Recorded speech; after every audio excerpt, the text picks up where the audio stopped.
وہ آ جاتا ہے, کیا کہتے ہیں, پرجری کے لیے بھی آپ کو چارج شیٹ ہو سکتی ہے. تو معاملہ بہت ڈیلیکیٹ ہو گیا, واقعی ہو گیا. اس کے متعلق چونکہ میں لکھ چکا ہوں, مجھے کوئی طریقہ بھی نہیں, کوئی کتاب ایڈجسٹ میں بھی لکھ چکا ہوں. جب بھی ہم نے کیا, چاہے ہماری اگر صحیح بھی تھی نیت, تو کام چونکہ کام ہے بہت مشکل, بہت کمپلیکس ہے, اس کی فیلئر کا رزلٹ آپ کو سامنے آ گیا کہ ایوب خان صاحب نکلے, بھٹو صاحب آگے جو جن کے ساتھ ان کی دشمنی, ضیاء الحق کے فوراً بعد بی بی الیکٹ ہو گئی, پرویز مشرف نے بھی 8-10 سال, اور یہ کافی پاپولر بھی رہے ہوئے, لیکن اس کے باوجود آخر میں جیسے ہی ابھی پریزیڈنٹ ہی تھے, تو الیکشن میں وہ دو پارٹیاں جنہوں نے ان کو باہر رکھنا شروع کا پروگرام بنایا, وہ دونوں came back with a bang, with a vengeance. اس کا مطلب ہے کہ کوئی خرابی ہے نہ, کوئی ہمارے پاس کوئی ڈیفیشنسی ہے, کہ سب اگر نیت ٹھیک بھی ہو تو کام اس طریقے سے نہیں جاتا جس طریقے سے آپ چلتے ہیں, تو اس کا طریقہ اور ہے. تو یہ فوجی جو سا رول ہے, میرا خیال ایک سوال بھی آیا تھا ابھی میں پڑھ رہا تھا. جی بالکل, یہی ہے کہ یہ ابھی نہیں چل نہیں سکے گا.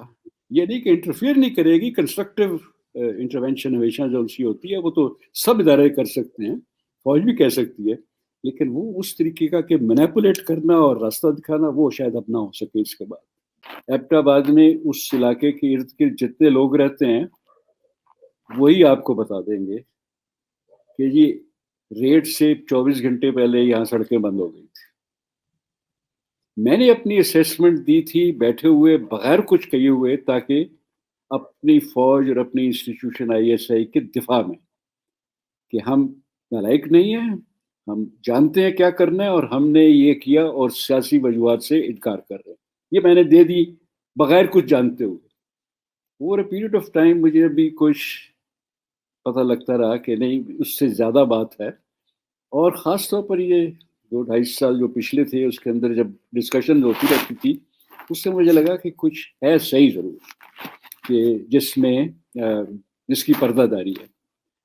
اور جتنوں نے بھی اسیسمنٹ لگائی, ایک آفیشیل اسپانسرڈ وہ ایک اسٹڈی بھی تھی, اس میں بھی آخر میں آ کر دبے لفظوں میں یہی کہا گیا کہ ہم نے جو کمپلسٹی تھی وہ اس کو ڈینائی کیا, اور جو تھی کیا کہنا چاہیے اس کو, انکمپیٹنس کو قبول کیا, اس کو ہم نے مان لیا سیاسی مجبوری کی وجہ سے. اس کا مطلب یہ ہے کہ پتہ تھا کچھ کوآپریشن ہوئی ہے, کچھ بات چیت ہوئی ہے, اور اس کے بعد جہاں تک ٹرسٹ کا تعلق ہے, سب نے, سیبر ہرش جیسا آدمی بھی وہ بھی یہی کہتا ہے, ایک دو اور تھے, سب نے یہی کہا کہ جو تھی ارینجمنٹ اس پر تو امریکہ واپس چلا گیا. میں نے کہا مجھے تو کبھی کوئی حیرانگی نہیں ہوئی, آج تک امریکہ نے ہمارے ساتھ کون سی چیز تھی جس پر انہوں نے کہا کہ ہم یہ کریں گے, ایوب خان سے لے کر آج تک, اور اس کے بعد کی. بروس رائڈل نے اپنی کتاب میں لکھ دیا, اس نے کہ ایوب خان کو کینیڈی نے کیسے دھوکہ دیا تھا. لیکن میں ان کو اس لیے نہیں کہہ سکتا ہوں, انہوں نے اپنا کام کیا, ان کے اپنے انٹرسٹ میں. نالائق لوگ تو ہم ہیں جو کہ مان جاتے ہیں ان کی بات, ان کا جو وعدہ کرتے ہیں اس میں مان جاتے ہیں, ہاں جی یہ کچھ کریں گے ہمارے لیے. انہوں نے ہمارے لیے نہیں کرنا ہوتا, انہوں نے ہمیشہ اپنے لیے ہی کرنا ہوتا. لیکن درانی صاحب, مودی تو اسی ریلیز کے بعد اس کو لینڈ سلائیڈ وکٹری ملی الیکشن میں. بالکل صحیح بات, یہ بالکل صحیح کہہ رہے ہیں آپ.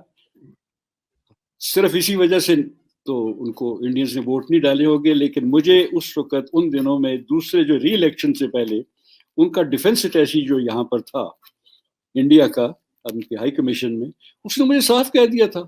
وہ بعض وقت فوجی جو ہوتے ہیں نا, یہ صاف صاف بول جاتے ہیں. وہ مجھے سرفراز کیا جی, کہنے لگا جی آپ نے بڑی مدد کی ہے مودی کی, ابھی تو لگتا ہے کہ اس کو کوئی نہیں چیز روک سکتا. دولت کہتا تھا اس کو کم ووٹ ملیں گے, اس ڈیفنس اٹیچی نے کہا زیادہ لگیں گے. اور غالباً یہی وجہ ہے کہ اس نے وہ چھاتی دکھا کے 56 کی, اس نے کہا کہ میں نے دھمکی دی ہے, عمران خان نے میرا بندہ 24 گھنٹے میں واپس کر دیا. شاباش, بہت اچھا جی, ہم شاید ان کی جگہ ہوتے تو اسی کو ووٹ دیتے تھے. تو یہ تو اس نے تو کیپٹلائز کیا ہے. میں نے کہا اچھا جسچر ہے. 2 دن کے بعد 3 دن کے بعد مودی نے وہاں پر نعرہ لگایا. اس نے کہا میں نے عمران خان کو کہا تھا کہ مجھے اپنا پائلٹ 24 گھنٹے کے اندر اندر چاہیے. میں نے کہا یہ بھی اپنے نمبر بنا رہا ہے, چونکہ وہ پہنچ گیا واپس.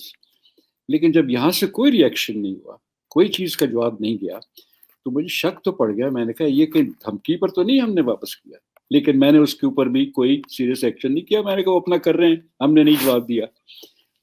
جب ایاز صادق صاحب نے یہ اسٹیٹمنٹ دی, نیشنل اسمبلی کے اسپیکر رہے ہوئے ہیں, بڑی ان پر نکتہ چینی ہوئی, کئی وجہ سے ہوئی ہوگی, لیکن میرے لیے یہ زیادہ ضروری تھا کہ اگر اس ایسے بندے نے کی ہے تو واقعی کو تھریٹ مل رہی تھی اس وقت, اور اگر تھریٹ مل رہی تھی جو کہ ایاز صادق صاحب سے اور مودی نے خود کہہ دیا کہ میں نے تھریٹن کیا تھا, پھر تو آپ اس کو آپ 48 گھنٹے نہیں, آپ 48 ہفتے اس کو رکھ کے پھر واپس کرتے تو بہتر رہتا, کیونکہ اس کو ہم کہتے ہیں نا اسٹیٹ کرافٹ میں کہتے ہیں we must play the hard ball. ہم نے اس طریقے سے کرنی ہے نیگوشیشن کہ آخر میں کچھ کرنا ہے, لیکن اس سے پہلے سودا بازی کریں گے, تم یہ کرو گے, ہم یہ کریں گے. پھر امریکہ کے ساتھ ہم کرتے رہے ہیں, یہ لوگوں کو باقی چیزوں کو چھوڑے, امریکہ جیسے ملک کو.